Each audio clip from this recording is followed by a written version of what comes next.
Hai teman, sahabat-sahabat servis. Pada kesempatan kali ini saya akan melakukan perbaikan freezer box, yang mana ini adalah mereknya Sanyo. Dan kerusakannya kita akan coba tes terlebih dahulu. Dan ini saya berikan sumber arus listrik. Dan saya coba lihat di lampu indikator. Untuk lampu indikatornya terlihat redup yang warna hijau. Dan saya coba amati di bagian ruang freezer ini, tidak ada terasa dingin sama sekali. Nah, ini dinding-dindingnya juga tidak ada terasa dingin. Dan jadi saya anggap ini kerusakannya tidak dingin.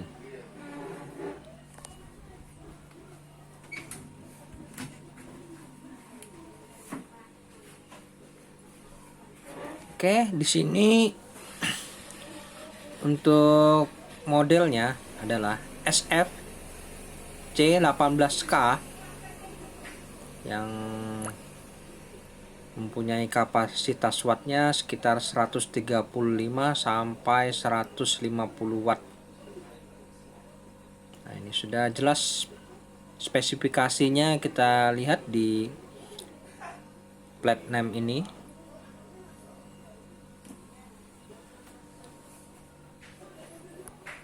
Jadi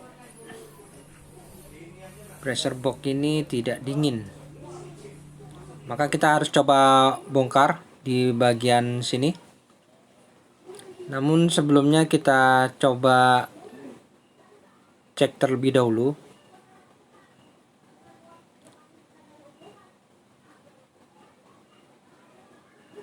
Nah, untuk body-bodinya ini, saya tadi merasakan ada setrum.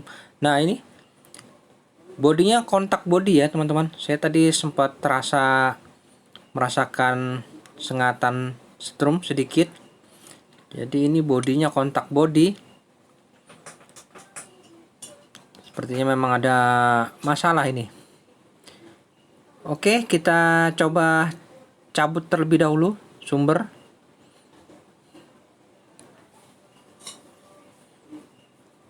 Dan saya pastikan untuk jala-jala listriknya apakah normal. Ternyata normal, tidak ada masalah. Berarti permasalahan memang di freezer ini, menjadikan freezer ini menjadi kontak body ya tadi teman-teman.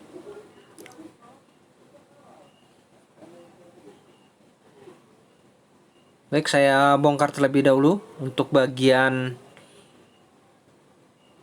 penutup bagian samping sini. Ya, baik, sudah nampak di sini untuk dapur pacunya. Nah, ini mesinnya. Dan untuk dapur pacunya ini menggunakan kompresor yaitu GKR 60AG. Kategorinya ini 1/6 PK. Jadi cukup mumpuni untuk menghasilkan daya dingin. Dan kita akan coba cek untuk bagian termostat, apakah di bagian termostat ini juga mengalami kerusakan. Jadi tidak ada salahnya kita lakukan pengecekan ya di bagian termostat ini. Di sini apakah termostatnya itu putus atau tidak. Kita akan coba cek. Nah, ini sudah terbongkar. Nah, ini tidak salahnya kita lakukan pengecekan ya di bagian termostat dan pengkabelannya di daerah sini.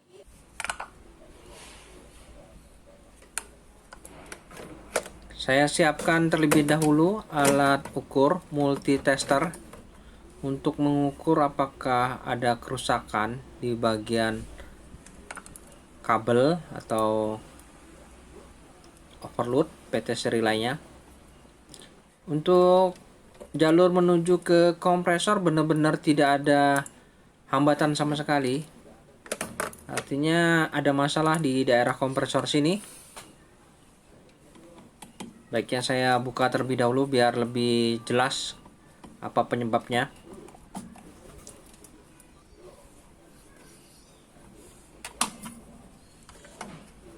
Nah, ini sudah terbuka. Di sini ada tanda-tanda keganjilan.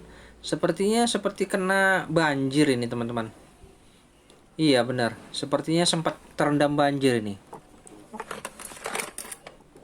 Jadi overload ini seperti berkarat ya.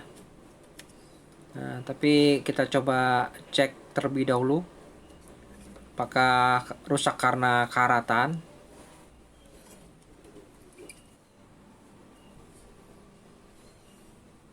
Oke, saya coba cek untuk overload ini sepertinya harus dikeluarkan terlebih dahulu. Nah, ini overloadnya berkarat, teman-teman. Benar-benar sepertinya sempat kebanjiran.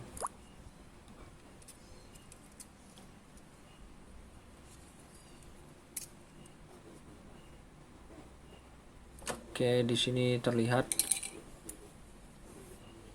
Dan coba kita ukur untuk overloadnya. Oh iya, ternyata memang rusak ya overloadnya, tidak ada hambatan sama sekali. Ini sudah rusak. Jadi overload ini saya nyatakan rusak. Mungkin tidak ada salahnya kita coba menggunakan overload yang lain. Baik teman-teman, saya coba menggunakan overload dan PTC relay yang lain. Saya ingin memastikan apakah kompresornya ini masih kondisi normal. Ini saya pasang overload dan PTC relay yang baru, dan saya akan coba bagaimana.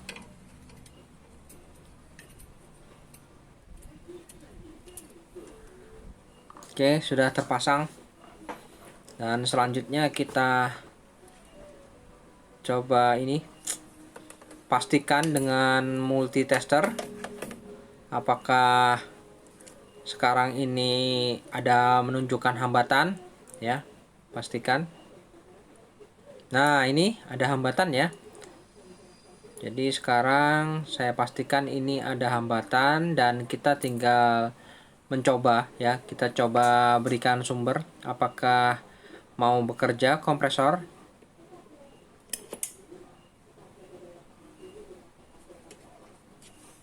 Oke. Sekarang saya dengarkan ternyata kompresornya tidak hidup juga, dan saya coba saya ukur. Nah, overloadnya protect ya, teman-teman. Jadi sekarang setelah saya coba overloadnya protect, jadi kompresor saya vonis ini rusak. Jadi kita coba ganti saja kompresornya yang baru, karena mungkin kompresor ini sempat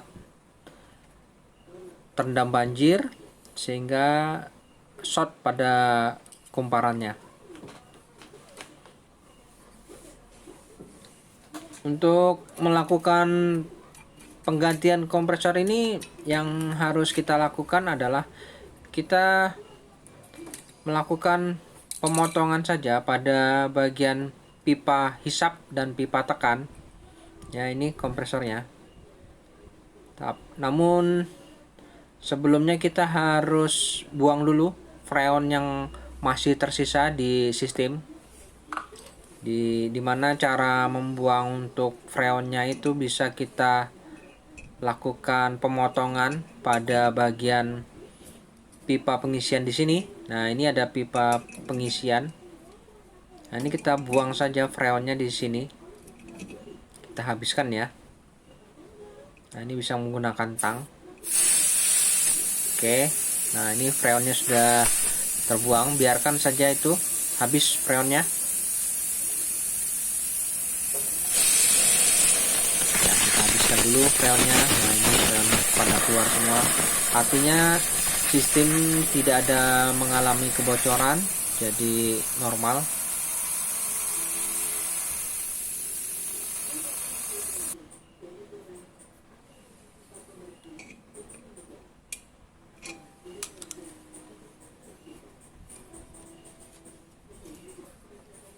Oke, selanjutnya kita lakukan pemotongan pada bagian pipa tekan.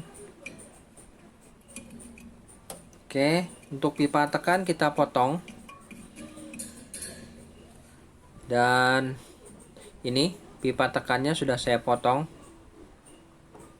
Kemudian di sebelahnya di sini ada pipa hisap. Ini kita potong juga ya.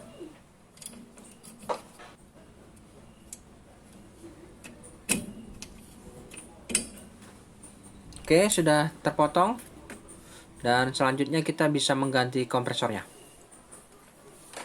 Nah, ini teman-teman, setelah kompresornya saya ganti yang baru. Ternyata untuk penggantiannya harus dari bawah, teman-teman ya. Nah, ini kompresornya sudah saya pasang pentil pengisian. Dan sebelumnya ini kita lakukan penyambungan terlebih dahulu untuk kabel yang menuju ke kompresor. Kita sambung terlebih dahulu. Kemudian saya coba lakukan tes running apakah kompresor ini mau bekerja.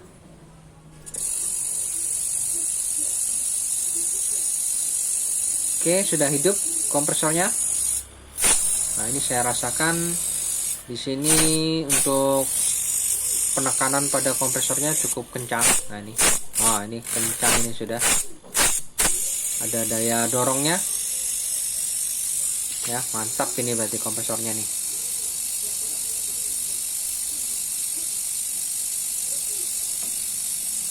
Oke, sekarang kita lakukan penyambungan ya. Kita lakukan penyambungan. Tapi sebelumnya kita lepas dulu sumber listrik. Dan di sini saya lakukan penyambungan untuk pipa tekan. Dan saya lakukan penyambungan pada pipa hisap.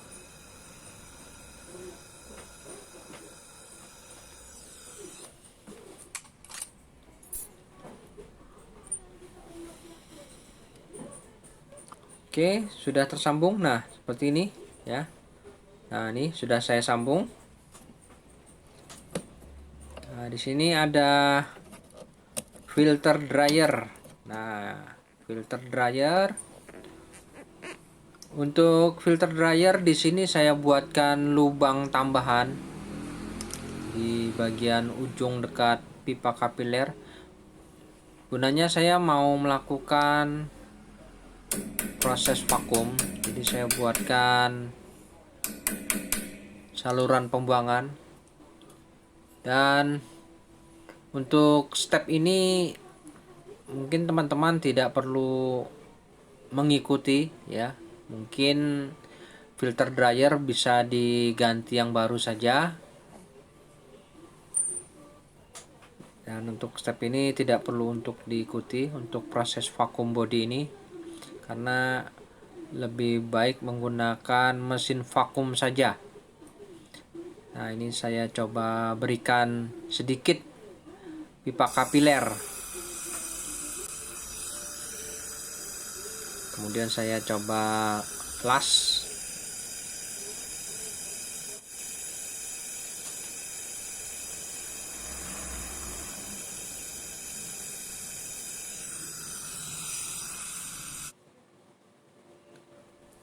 Oke, setelah selesai untuk pipa pentil pengisian saya sambungkan konekkan pada selang manifold warna biru.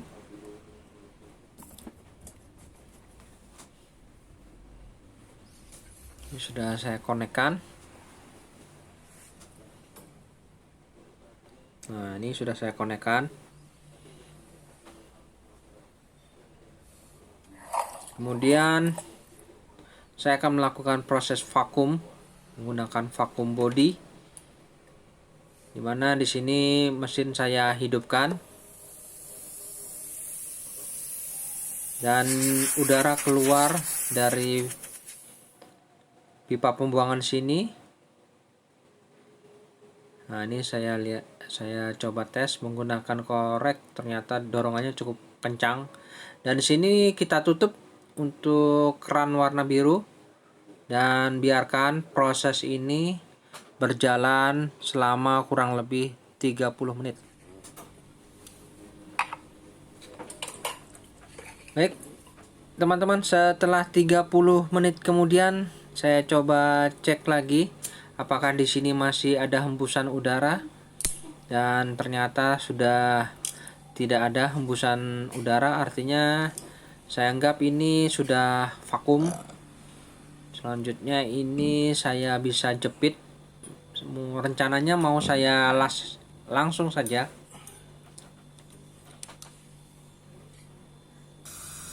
Oke. Nah, di sini saya las. Saya matikan saja lasannya, ditutup rapat. Pada saat ini mesin masih berjalan terus ya. Oke, saya siapkan tang ampere untuk mengukur, dan di sini menunjukkan 0,6 ampernya. Dan saya menggunakan freon kalengan. Nah, di sini saya coba mulai melakukan proses pengisian freon.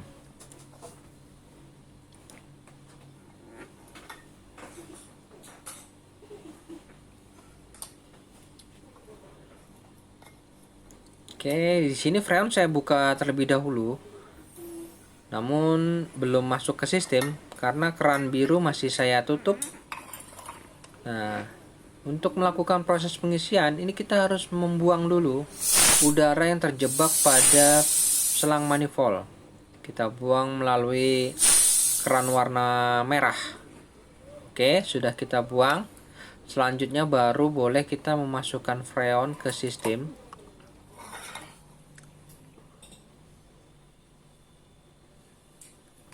Ya, kita lihat ampere menunjukkan 0,6 ya. Sebelum freon dimasukkan 0,6 ampere. Di sini min 30 PSI. Oke, sekarang freon saya masukkan. Nah, ini saya sudah masukkan freon ke sistem. Dan saya masukkan perlahan-lahan hingga mencapai kurang lebih 10 PSI, karena kebutuhan yang diperlukan antara 10 sampai 12 PSI.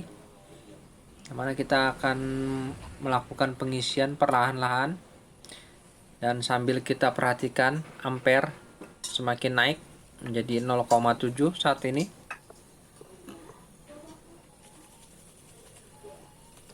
Oke, sekarang sudah menunjukkan di 0,8.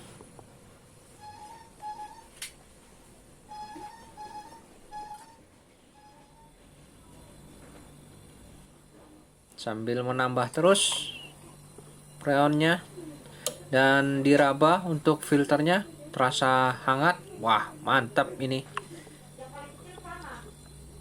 Jadi proses pengisian sudah cukup. Nah, ini untuk selang manifold saya lepas dan kemudian saya tutup kembali, sehingga proses pengisian ini saya anggap sudah selesai. Dan sementara kita lihat hasilnya bagaimana. Coba kita intip terlebih dahulu. Dan di sini untuk ruang freezernya sudah ada, terasa dingin. Nah, ini butiran saljunya sudah mulai hadir sedikit ya. Mungkin ini perlu proses hingga esok. Jadi untuk pembuktian ada baiknya saya tes menggunakan air mineral. Nah, ini saya letakkan air mineral yang mungkin kita akan coba cek dalam beberapa hari, mungkin 2 atau 3 hari. Nanti kita cek apabila air mineral ini menjadi batu es, itu pertanda normal ya teman-teman. Sederhana saja mengetesnya. Oke, kita biarkan saja, kita tinggal dulu. Baik teman-teman, setelah 3 hari kemudian saya coba cek bagaimana hasilnya. Kita lihat sama-sama.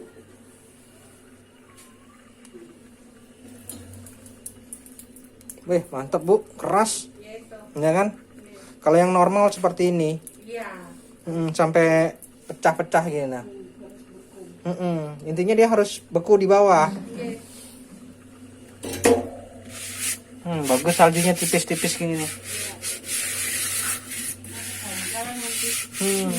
Bawahnya. Kalau yang sebelah tuh enggak loh Om, bagus aja kan. Yang ini ya. Sebelahnya. Bentar, saya lihat.